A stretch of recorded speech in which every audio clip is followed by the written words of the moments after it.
What were you telling yourself? Were you like, I mean, I know I'm supposed to be here, but I got to take the edge off to sit through these meetings. Yeah, pretty much. I think a lot of times like these people's stories are way worse than mine.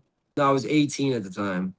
And so I was like, this, I'm not that bad. And like, yeah, and in a short amount of time, I got really bad. But so there was two things that happened. When I was in detox, I called my dealer and I was like, get me out of here. And my dealer, in like some crazy saving grace, he was like, hey man, just stay in rehab. He's like, if you stay in rehab and long enough and you get sober like for a year or whatever, he said you'll get a lot of trust back from your friends and family, which is good. He's like, but then down the road, like if you want to do whatever you want to do, like then you can do it then. So technically he was saying like get sober as an incentive to essentially screw people over down the road. And I'm just like, that's a good idea, you know?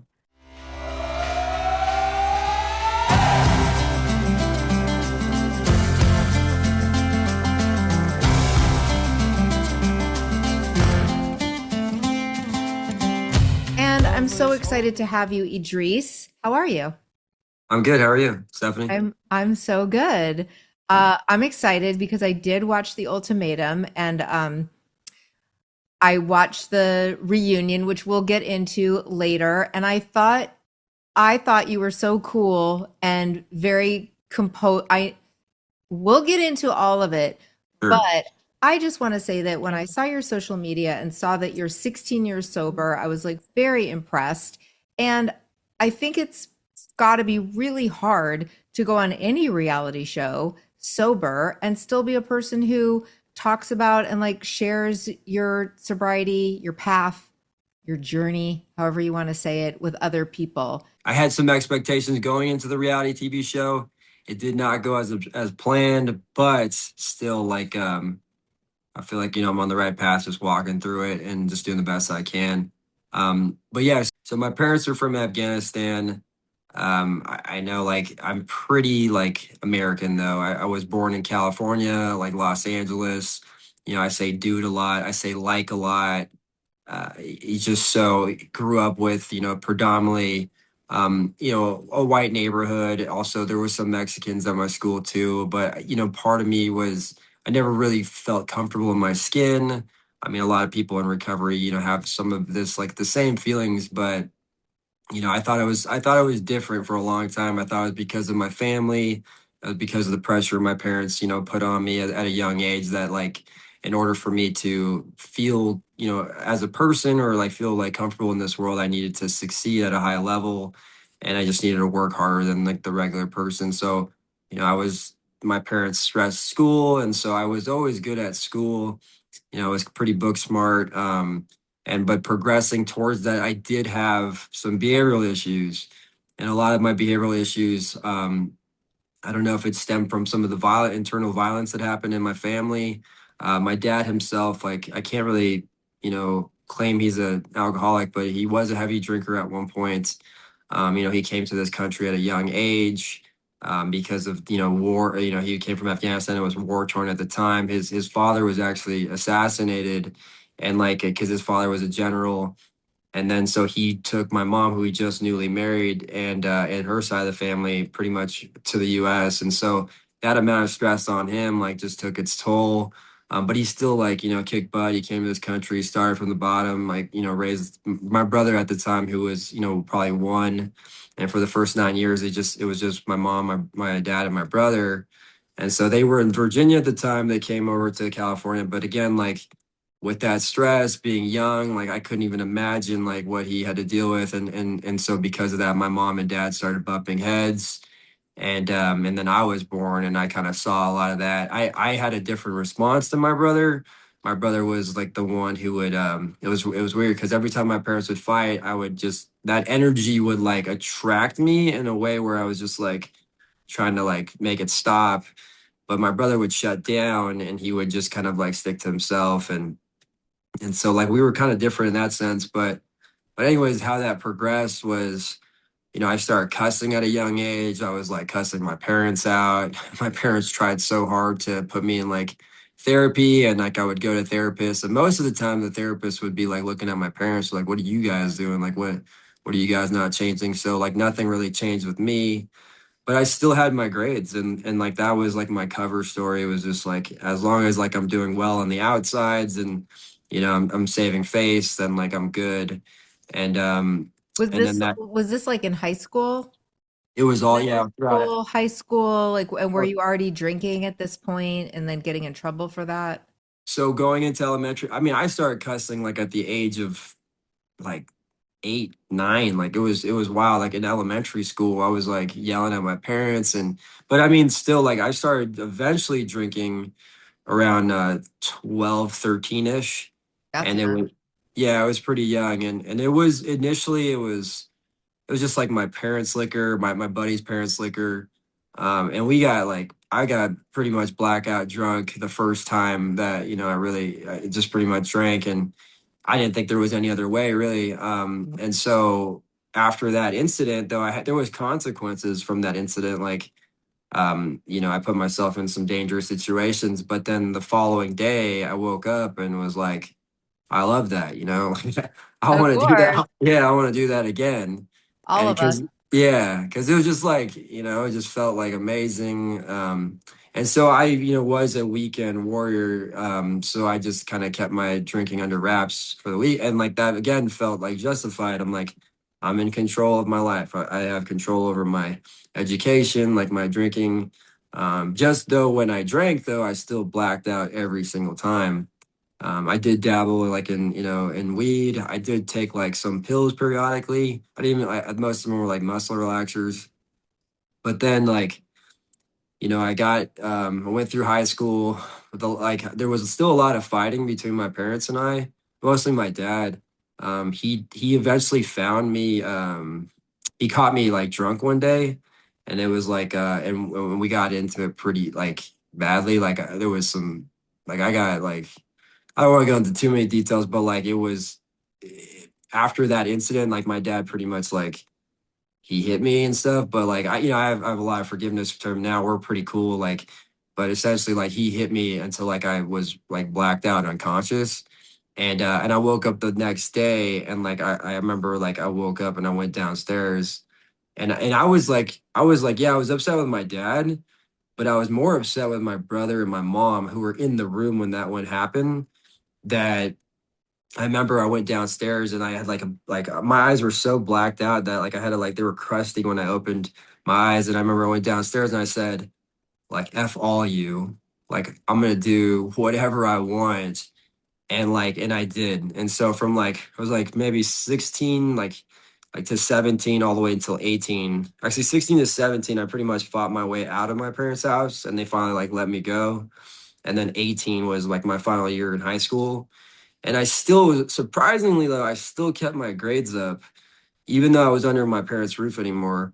That was still instilled in me. And then I graduated high school, and I was still talking to my dad though, like, but I wasn't living there with them. And then I got accepted to university, and like, so then this was like a pivotal moment where I didn't think that going to school was good for, like, at the time. I was like, I'm already like, I felt like I was on the top of the world. I was in like a punk rock band. I was drinking like 40s, and just living the time of my life, I felt like. And so what happened was, my dad said that, hey, if you got accepted to the university, like UC Irvine, he's like, if you go, I'll get you an apartment. And so in the back of my mind, I'm thinking, no, I'm not thinking school. I'm thinking, oh, I got like an apartment where I can drink, like my own apartment. And so instead of like sleeping at my buddy's places or whatever.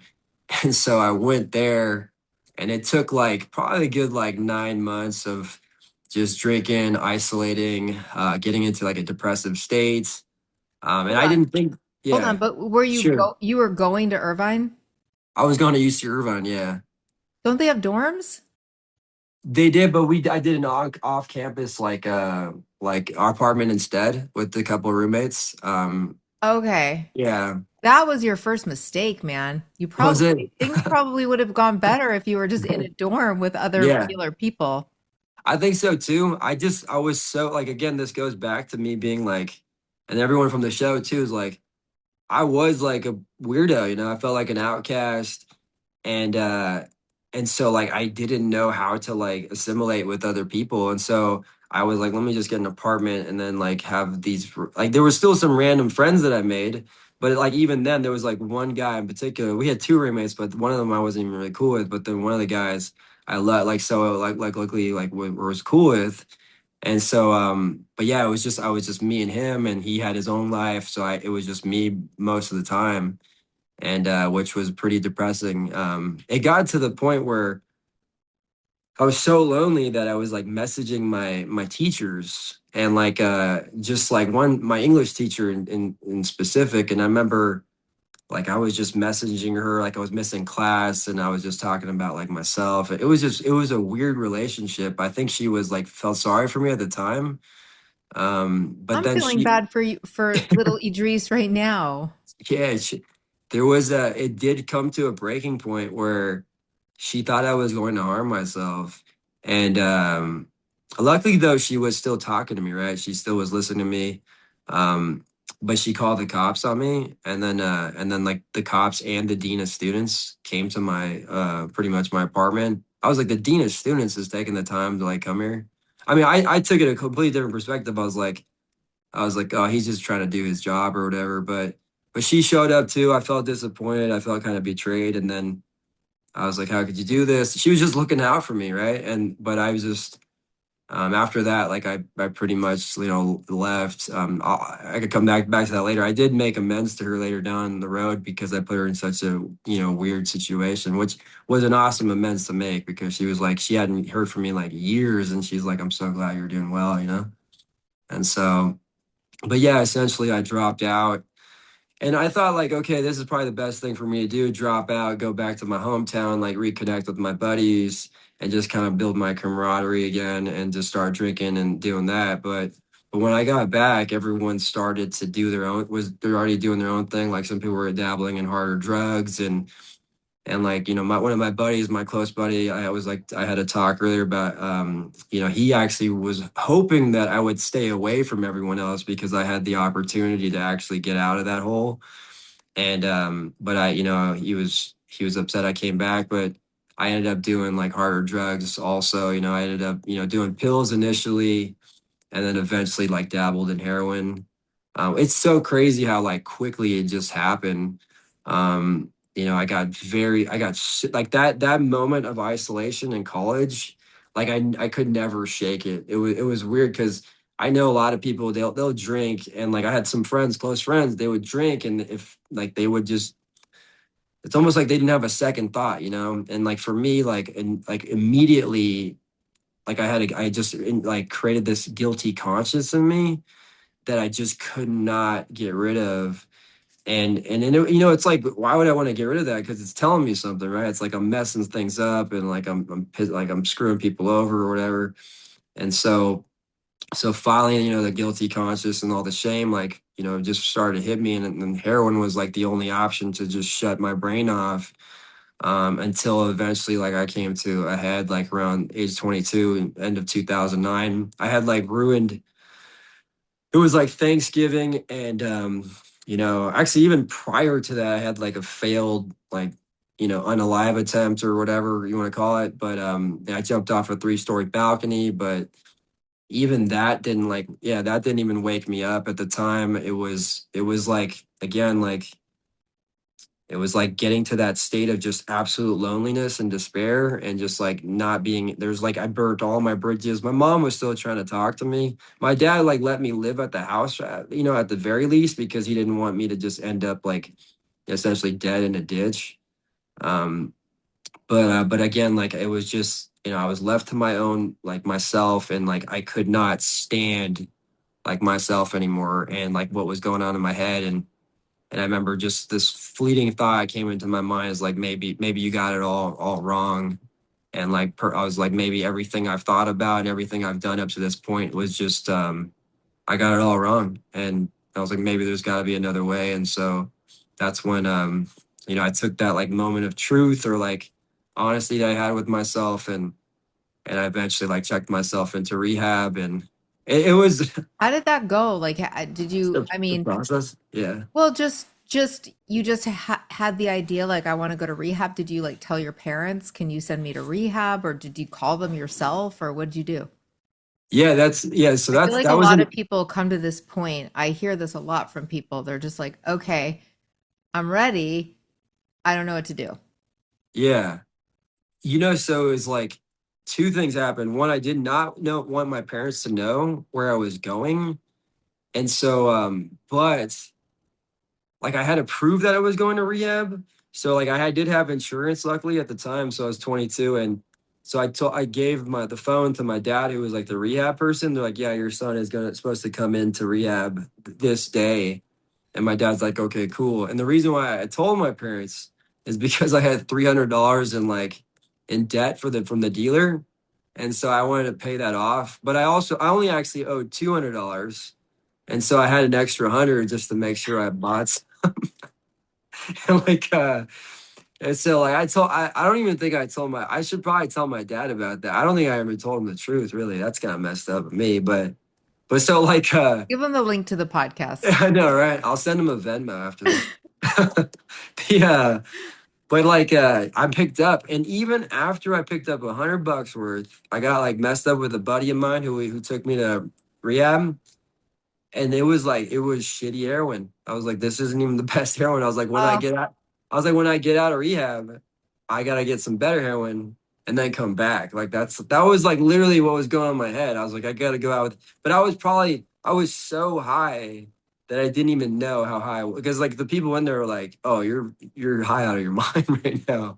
And I'm like, oh, really? I was like, I feel like I mean, I don't feel that great right now, but anyways, went like so yeah, I did it all on my own. So it was like my first time ever doing it. I had gone to AA in the past, like NA, court ordered, but I wasn't I liked the stories, but I wasn't feeling it. I wasn't ready to. I was taking pills while I was going to NA. And so that's not how you're supposed to do it. So what were you telling yourself? Were you like, I mean, I know I'm supposed to be here, but I got to take the edge off to sit through these meetings. yeah, yeah, pretty much. I was like, these pills, I don't know. I just didn't correlate it. I was like, oh, these people, I think a lot of times, like, these people's stories are way worse than mine.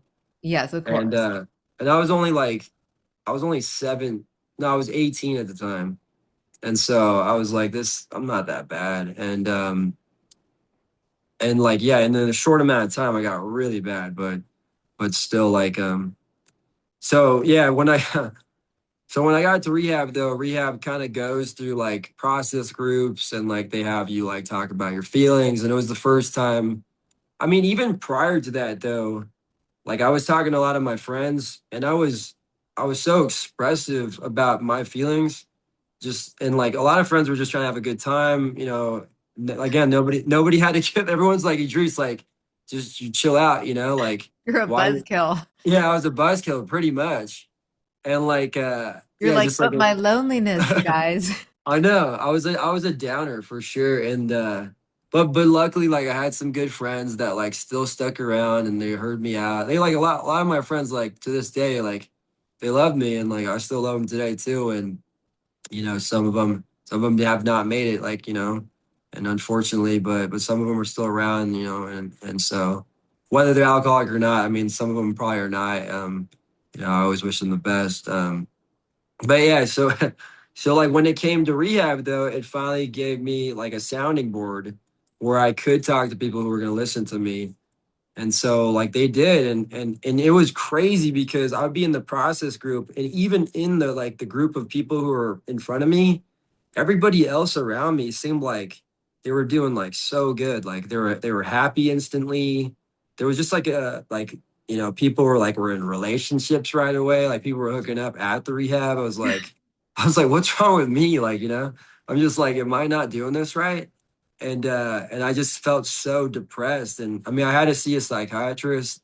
And so they did put me like on meds like initially because again like I had the attempts and so but like it did help me just kind of make sure I got out of bed and like moved around and but again like I did think I was like if anything like I always like the way I like talk about it is that like the fact that my life didn't turn around so quickly was probably a blessing in disguise because of it is like I didn't get my way right for a long time even like for the first year like I never got in a serious relationship. Or any relationship for that matter. It was like difficult for me to get a job. I was still super anxious. Luckily, my parents helped support me, and like I lived in a sober living, so I was able to just kind of focus on me and like what I need to do, like from like a spiritual basis, just to start to feel better as a person, like learn how to. I was like 22 and I was taking life so seriously. Like even my counselors were like, "Hey, Idris, like what are you doing for fun? Like you're a 22-year-old, like." And I'm just like, no, I gotta like figure it all out, I gotta. And so luckily, like, those counselors, like, I love them to death. And I'll bring this like reason why, like, I do what I do today because of those counselors but yeah, I mean, so like eventually, I was in that rehab for like 30 days. I stayed close to the rehab though for a continuing care, which just kind of keeps tabs on you. There was like a group once a week. I started doing like meetings, like, AA meetings. I mean, AA is not the only way to get sober, but still that's kind of what worked for me. And Quick then, question. yeah, When that idea of as soon as I get out of here, I'm going to do more drugs, better drugs. At what point did that disappear? Because 30 days is not that long to be in rehab. Like it obviously really worked for you. But like yeah, at what point, like I want day 15, were you like, oh, that was kind of stupid thinking. Like I yeah. want to stay sober. I think so. It happened. So there was two things that happened. When I was in detox, I called my dealer and I was like, get me out of here. Cause he knew where my car was. We used to run around. I used to drive him everywhere and he would just kick me back with some drugs. Um, but he knew where my car was and the keys. And my dealer, in like some crazy saving grace, he was like, hey man, just stay in rehab. He's like, if you stay in rehab and long enough and you get sober like for a year or whatever, he said you'll get a lot of trust back from your friends and family, which is good. He's like, but then down the road, like if you want to do whatever you want to do, like then you can do it then. So technically he was saying like get sober as an incentive to essentially screw people over down the road. And I'm just like, that's a good idea, and like for the time being, at least, because my mind was still like, in that frame where it was always trying to get one. Um, and then I called 3 days like after that. So I went to the rehab. The detox was separate from the rehab. And I went to the rehab, and like 2 days into that, I was just like, man, this is like super kumbaya.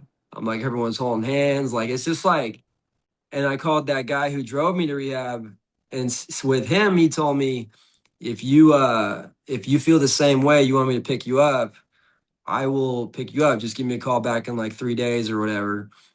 And so by that point, it was like maybe 7 or 8 days into rehab. There was a few nights I woke up to in the middle of the night and I talked to the night clerk person. And like, dude, that guy was a saving grace too. He wouldn't talk me down.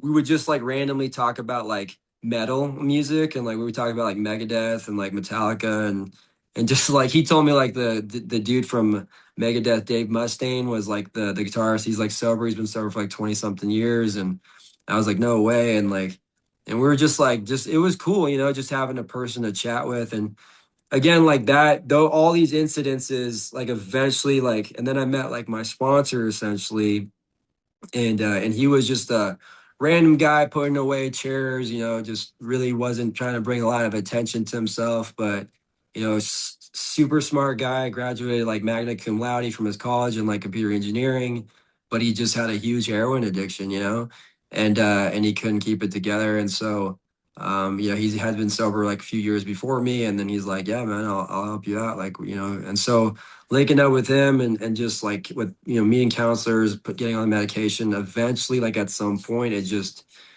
I was like, I'm not going back, I'm not going back home. Like I didn't even like, the rehab was in Glendale, and like it was like, I don't know if you heard of GADS. It used to be a rehab out there. They actually shut down during COVID. But then my hometown was in Santa Cruz, but I was like, you know what, I'm gonna just stay in Glendale for the year, just to, because when you're young, where I was young, like they always make sure you kind of build like a new community, especially because we're so susceptible to the communities that we're in, at a young age, like, and just being like, just swayed by like, someone else getting high, or hanging out with old friends or whatever the case is. So But yeah, I did change within the few months or whatever. I did go back in that year to my hometown, like a few incidents that we had we had a close friend of ours that passed away, and so I went to a funeral there, and so there was a lot of old friends I had seen, I was like on a better footing at that point, and so like his death, like died of a heroin overdose, Oh, like wow.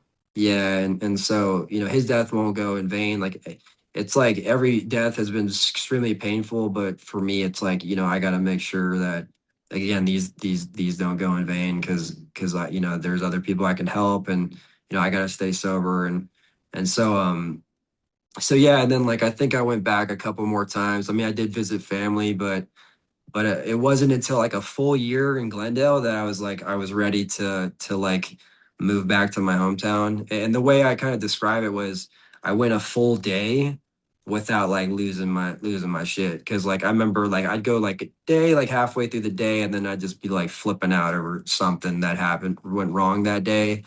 And like now I could like I was like slowly managing my emotions through the day, and I was able to just kind of compile like just like compact that over time.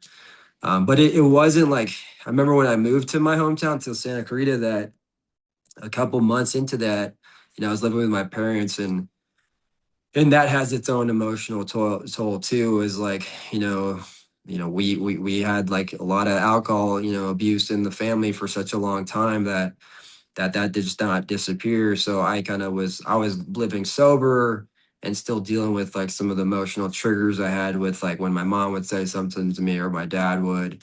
And so I remember like, I didn't piece it all together, but I remember there was like a couple months in that I did have a thought about drinking. Like I just used to go to this 7-Eleven, and I was like gonna go pick up cigarettes. I was still smoking cigarettes, and I remember I was like, I'm gonna go pick up two tall cans too, but I had some like again like a moment of grace where I thought to myself, hey, like I don't know how my life's gonna pan out. I don't know what's gonna happen, but like I trust the universe, like God or whatever, that you still got me even like with this trying time, and I've had a lot of those throughout the years, so eventually.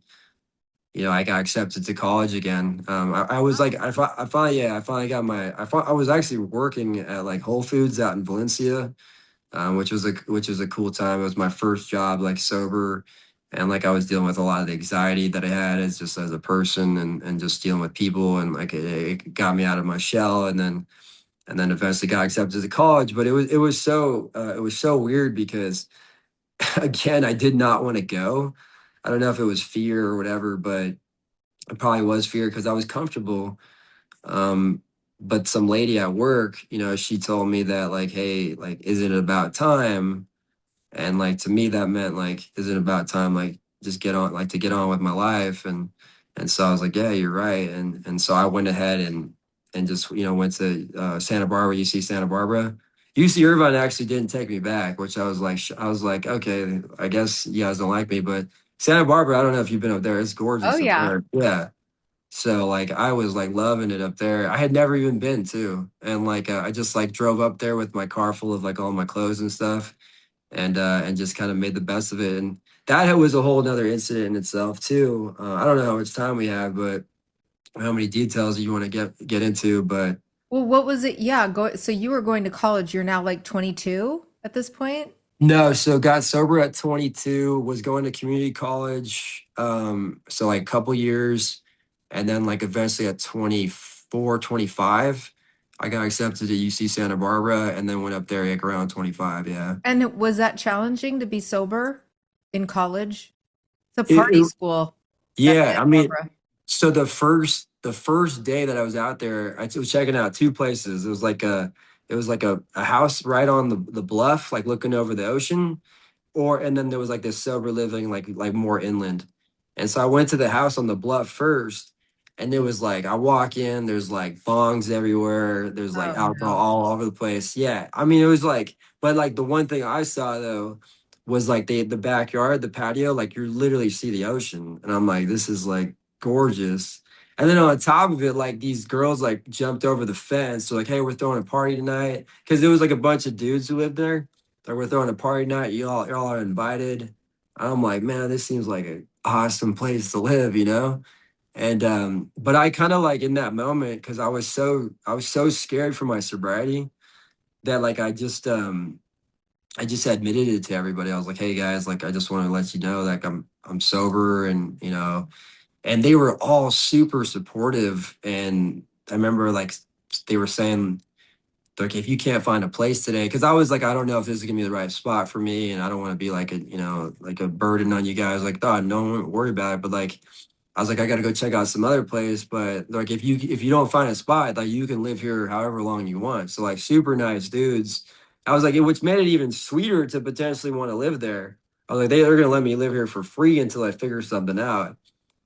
So I left, and then I went to to the sober living spot, and it's like, you know, it's an older place, and the spot the room I would live in is like a three, it's a 6-man room, 3 bunk beds in there, like really tight.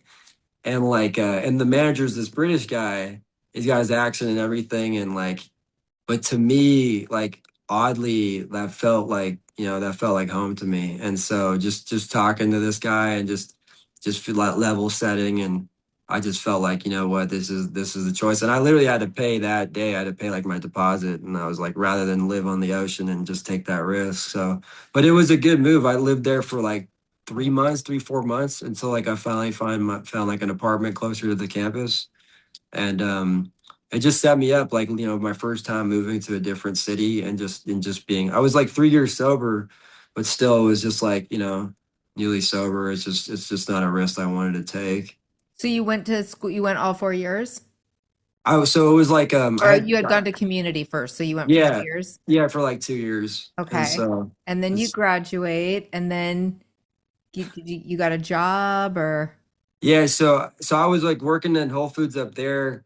Um and like that was cool. And but then yeah, so I actually was applying for jobs in California, but it was just the job market was difficult. So I actually had to get my first entry level position in Arizona, Phoenix, Arizona. Hmm. And so I moved out. I moved, and I was like, man, I gotta move like from Santa Barbara to like Arizona, which is like such a huge change. But I actually loved it in Arizona. Like it was a completely different feeling. But I went there, you know, I was in my entry level position. It was definitely new to me because, you know, again, I'm like a junkie, and like, you know, I still feel like that person, right? Right. And they threw me into this, like, I remember it wasn't that small of a company. It was like a mid cap company at the time, but essentially they threw me like the first week into a boardroom with like the CEO, like the CEOs, just all the senior leadership. And I'm just like, what's going on? And they're like, you're gonna start, you know, telling them like the finances for like, you know, for like for all the leadership. And I'm like, okay. And like, I'm like, you know, give me, you know, I'm like scared out of my mind. Just like, I don't even know if I'm writing notes. I'm just like scribbling stuff on a notepad, so it looks like I'm busy. Um, but yeah, so then over time, it was like my first exposure to the corporate world, and learning how to navigate that. And just like, I worked in a kitchen for so long, and when you're in a kitchen, like at a Whole Foods, like you're just yelling, you're just saying things, you're moving around. It's just a lot of energy. And so like in the corporate world, it's just a lot more boxed in, and you're just like, you know, you have to, there's more, gotta be more polite. And so it was very new to me. And And let me ask you this, yeah. during all this time, any Yeah. relationships? Yes. So there was one relationship I had in Santa Barbara, and she was actually, she didn't go to the college. She was actually in the program, like in, or she was sober herself. And Mm. you know, we tried to make it work. We just a lot of it was like we bumped heads. There were certain things I couldn't agree with. You know, there was just, it just was a lot of fire, a lot of anger, and it didn't work out. We broke up amicably though. It was like you know, it didn't, and so like we were like sort of friends afterwards, but like you know, again, like I think there was just too much love there that if we were to see each other, like we just couldn't do that. um but then like when I left Santa Barbara, there was a girl who used to come into my work, and she was cute, but I, you know, she had a boyfriend, and I was just like, dude, this girl's acting weird. But then I guess like when the last day I left, you know, she was broken up with her boyfriend, and like she's like, "I'm like, you gonna miss me?" And she's like, "Yeah." And I'm like, I like I was like, "What?" And then so anyways, like she found me on Facebook, and we started hitting each other up, and it was like a long we started a long distance relationship, and you know, never had kissed or anything, and then one day she's like, "I'm gonna come out there," and she came out here, and I mean, it was cool. We actually like, you know, I fell in love with her, and like but like I again like I was new in my career. I was also like my part of my career is like, so I work as an actuary. Like you have to go through a lot of certifications, and because of these certifications, it's like chunks and chunks of time that I spend studying, which makes it like, you know, I socialize somewhat, but now it's like I'm isolating more to like work on these. So it makes me even weirder. And so because of that, I was going through a lot of stress, and I started to become like really insecure at one point. I don't know what happened, but just like something got triggered in my mind, and I just started to get like super anxious. I don't know if it was like an attachment style. Everyone's like, but like it was like this anxious attachment where I was demanding more out of her than she like needed to even give me. And it was just like, again, it was a lot of insecurity. And like, again, it's long distance, so it's a little bit hard for us to navigate. But we were working for a while. I don't know, at some point, like, I just got like afraid. And, anyways, like, I ended up like that ended up not working out. I broke up with her initially out of fear.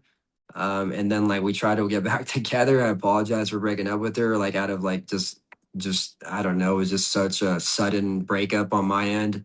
And then like we tried to make it work, and it just wasn't working anymore. And so you know, I was pretty devastated from that. And so like while I was at that new career, like I was going through that, I did plug myself back into recovery pretty heavily then.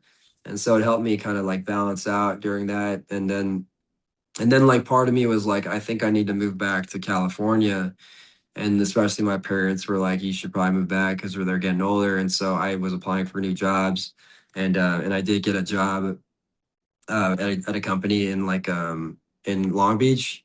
And so I moved back to Long Beach, and or I moved to Long Beach, and I lived there for probably for a good like 6 7 years. And honestly, during Six, that seven, time, huh? six, I know, seven. right? I know, right? So you're up with the times. That's good. So um but honestly, like during that time, it was a really like more quiet time in my life. I think after I had like ruined that relationship, I kind of kept to myself, and I was still studying for exams. But when I went to like, you know, when I went to AA meetings, I didn't even want to talk. Like I didn't want to share anymore. I went to morning meetings, and I just was not like, I was listening to people. I was just like, I was just going to work, and yeah, I mean, relationship wise, I didn't want anything too serious. I think I was like afraid to get into anything serious. I kept like people at arm's length essentially.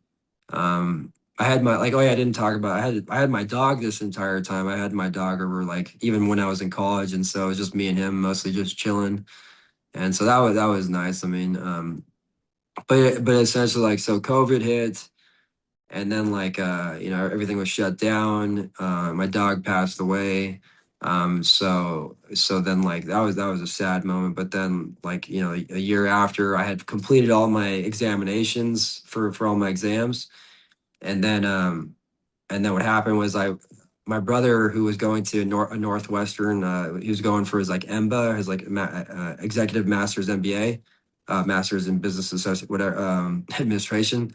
Essentially, like he invited me to the Miami campus where he was located for a friends and family weekend.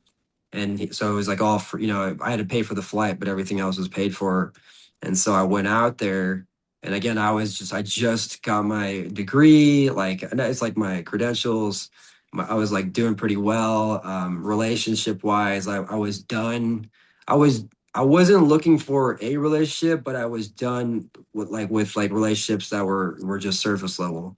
So I was just kind of like, I don't want to do anything.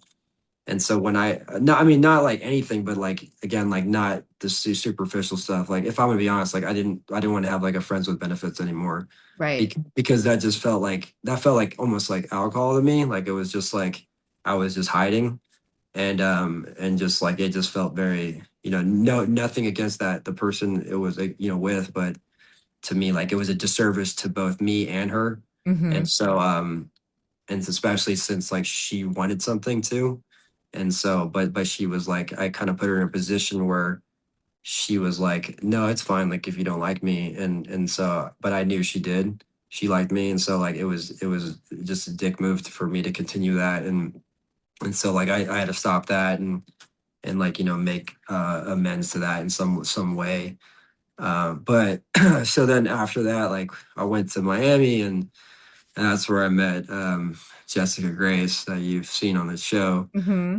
And so she was like very, like, I don't know how to explain it, but the first time I met her, is just like, it's not like she almost like was like, she, like, imagine you grab someone and you just like shake them like really hard, and just like, what is your deal, and like that's what she did to me. Like, she almost got me like so present with her, that I hadn't been that present with someone, like, especially like, like in a relationship wise, like, with anyone, in a long time. And like, her ability to get me out of that, because I was just, again, like, I was skating by, I was feeling good about my life, and I was just like in my own like world, that she was just like, she wanted to know what I was about. And so, we slowly over time, like, I don't know how much time we got right now, but Well, you know what we could do, right. because I do want to get into, I want you to have some time to get into like going into doing reality TV. So Yeah. let's stop right here and then we'll just pick right back up and then you can second half.